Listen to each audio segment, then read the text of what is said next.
Hi, welcome along to AFTV Transfer Daily, the show that takes a look at players that have been linked with a summer transfer move to Arsenal. And of course, the story that is always out there, almost seemingly every single day, is Karim Benzema. Benzema again in the news today, this time our favourite ITK, Emmanuel Giolini, claiming again today that he's definitely going to join Arsenal and he's going to wear the number 9 shirt. The number 9 shirt has been lined up for Benzema when he signs for Arsenal. How this guy gets his information, I don't know. He's flopped already because he already, I'm almost sure that he said last week that Benzema would be coming for his medical last week. Listen, as I said, maybe this guy will prove us all to be an idiot, but at the moment, there's no movement on Benzema. It's still speculation. It's still going on behind the scenes. And as I've said all along, getting a bit boring like a record now, that if this deal does get done, if at all, it's going to be one of those that runs down to the last minute, right down to the wire. And how this guy has got this information. Listen, if he comes off of it and he proves everybody wrong, wow, he's going to be held up as one of the best ITKs ever. But this guy, Venezuelan models, everybody coming out with speculation at the moment. None of it hard evidence. And I thought that what I'd take a look at today is what if, right? We got to be realistic with this, Arsenal fans. What if Benzema doesn't come off? My understanding of the Benzema thing is that Arsenal definitely want him. A lot of the rumours you've heard about Arsenal trying to, behind the scenes, make bids and that, what I understand, that's true. They have bid a lot of money for Karim Benzema, and it's all in Real Madrid's hands now. If Real Madrid turn round, because the player doesn't want to leave Madrid. Let's face it, if you're at Madrid, Barcelona, Bayern, you don't want to leave those sort of clubs. You're at the pinnacle, right? So if Real Madrid says, no, we don't want to sell Karim Benzema, Benzema's going to be staying at Madrid. That's basically it. That is how it's going to go. If Madrid say, well, actually, that's a lot of money Arsenal are offering there. Yeah, let's sell him. We think we've got enough in other areas to cover it. Or there's an alternative, then he'll move on, right? So that basically, to me, is how it's all going to break down with this deal. Now, what if we don't get Benzema, right? Because there's a very good chance that we won't get Benzema, not because we haven't tried. In this case, we can't look on it like the Suarez bid and say Arsenal haven't been trying. They've been trying hard to try and get this over the line. A very, very difficult deal. What if they can't get it done? Then who do they turn to? What are the alternative out-and-out strikers out there that Arsenal can get? Well, of course, there's Gonzalo Higuain. He's seen as one of the alternatives, 27 years of age. We've spoken about him many times on the show. Listen, he scored 35 goals in 69 appearances for Napoli, but the club, as we know, are very, very reluctant to sell. Even though we hear that Higuain, would like to leave, but the club are very, very reluctant to sell, and they've got this ridiculous so-called release clause that they're talking about of £66 million.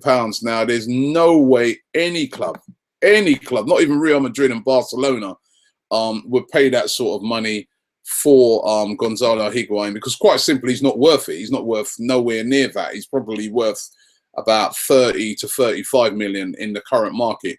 He's not worth anywhere near that. But would it be a good alternative for Arsenal? Should Arsenal be pursuing him, maybe going in with like a deal in the 30s and seeing what happens? Or are you not convinced? I know that after the Copa America, a lot of Arsenal fans definitely not convinced by Gonzalo Higuain, but he's got a great goal-scoring record for all of his clubs. And we're even hearing now that Chelsea are hovering around looking to get in on the act when it comes to Higuain.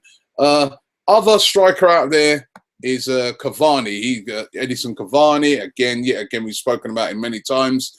The Metro newspaper, not very accurate in a lot of their claims, but they've come out today, and they've been saying that Arsenal considering him as their chief alternative to Karim Benzema.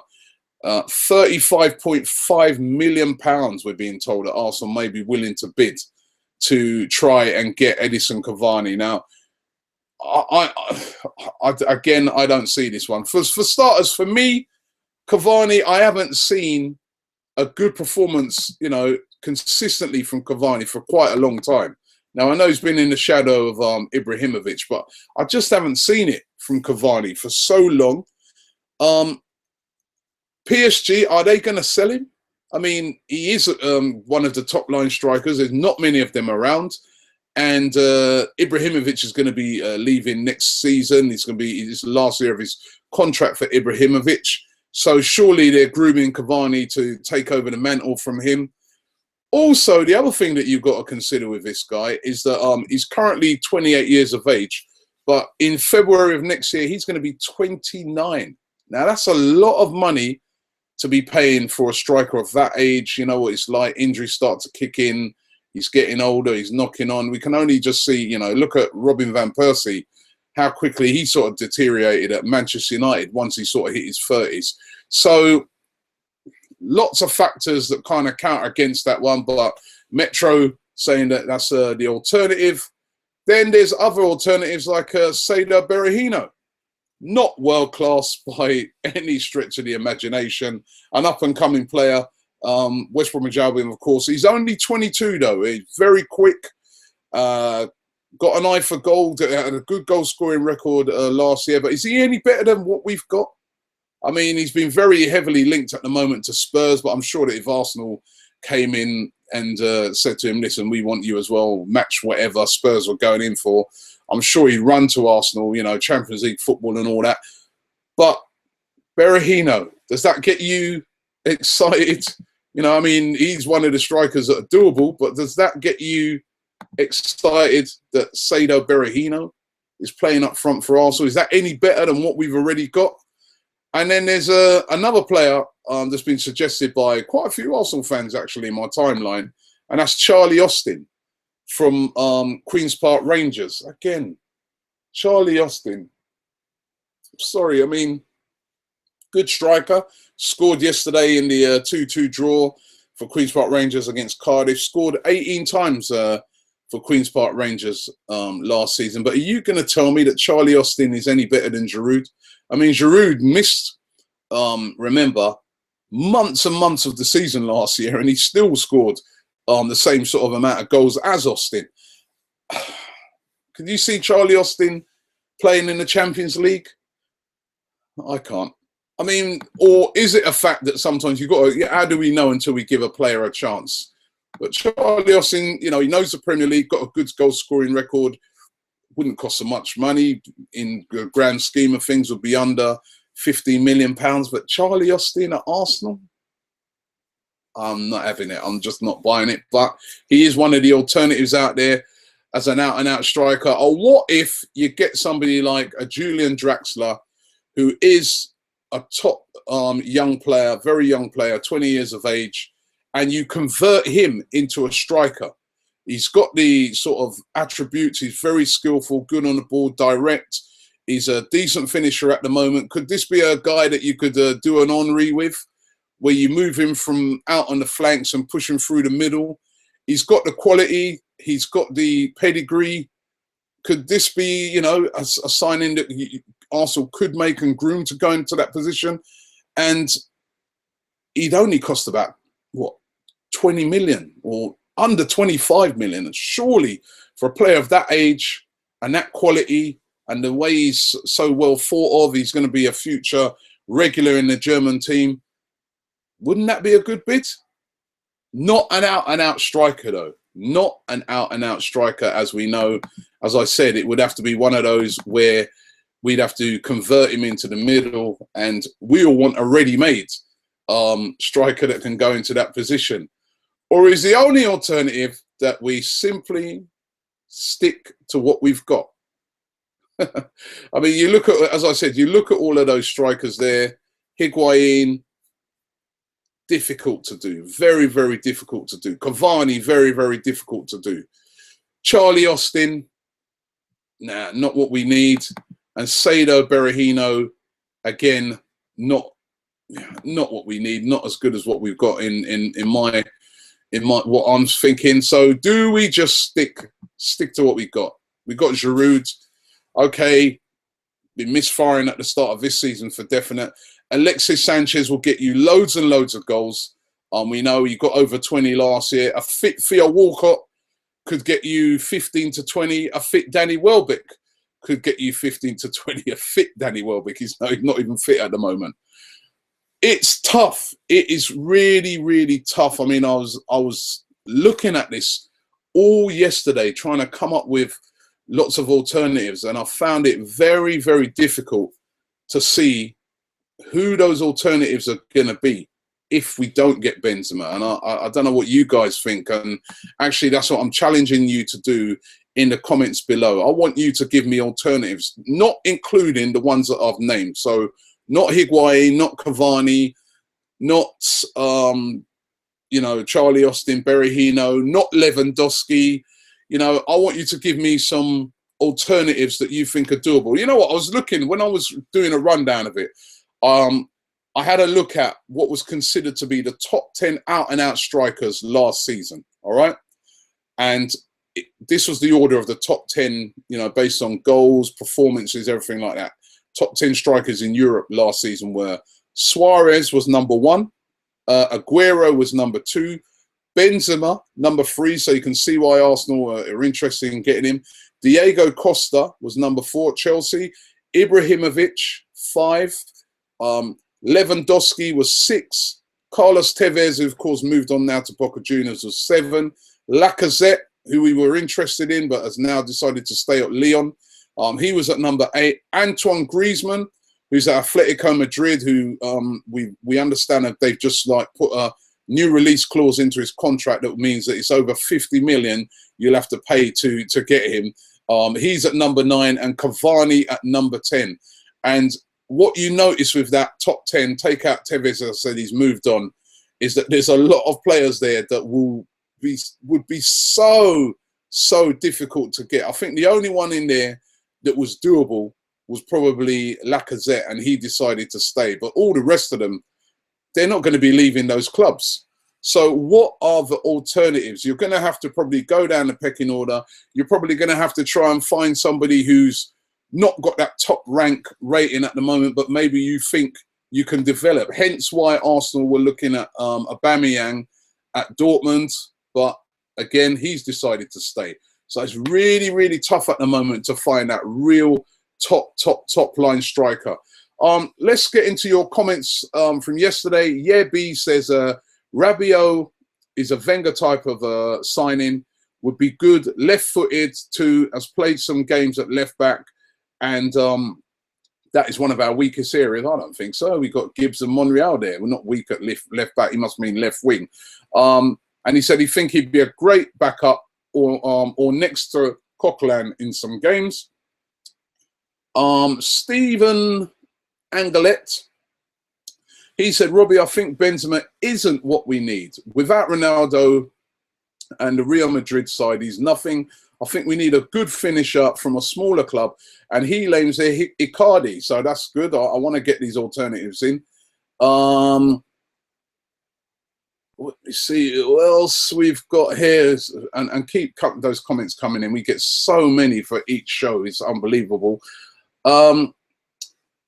Romani88 says, what backup job are you talking about? We need a better first choice defensive midfielder than Coquelin, who isn't good enough. Just look at the West Ham game. Very bad ball distribution. That's one game. Come on, man. One game. That, over the past 6 months, he's been very, very consistent. I go and watch him every week.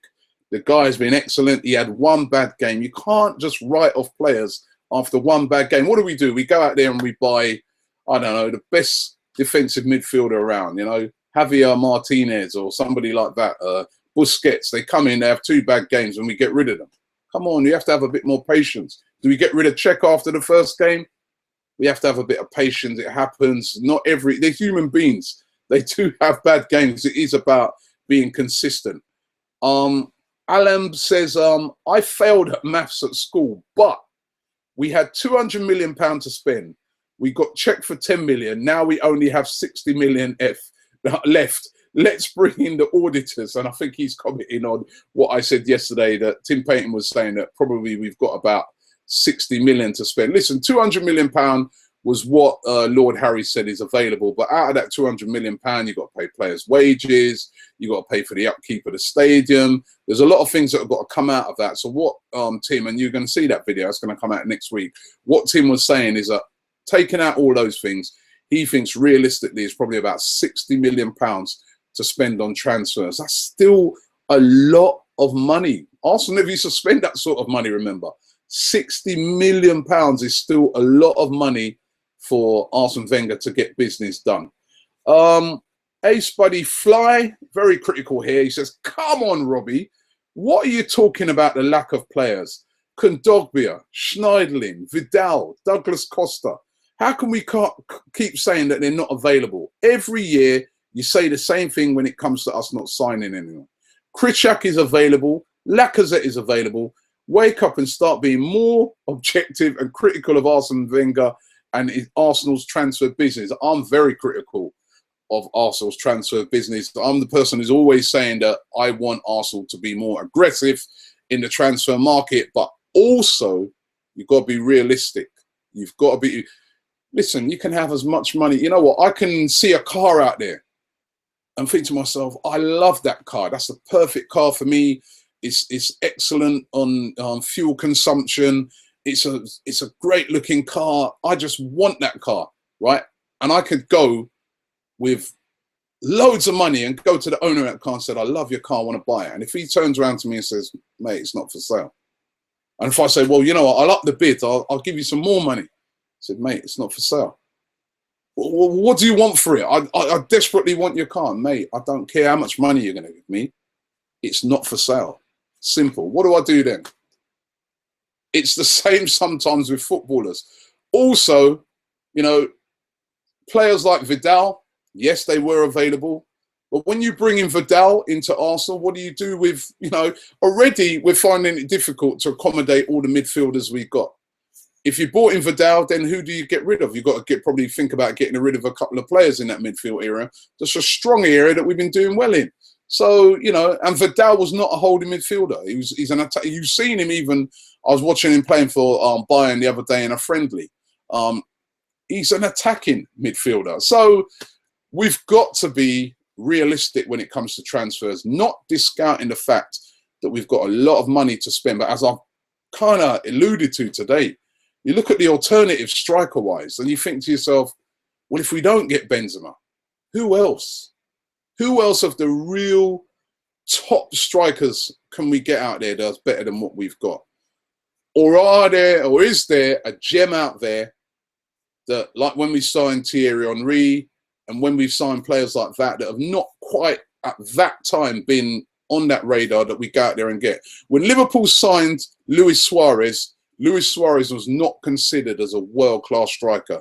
He was considered as a very, very good striker that then became world-class. Is it that type of player that we need to go out there and get? And do you know an alternative? Let us know. By the way, looking forward to the game today. Oh, this game is such a big, big game. Crystal Palace away.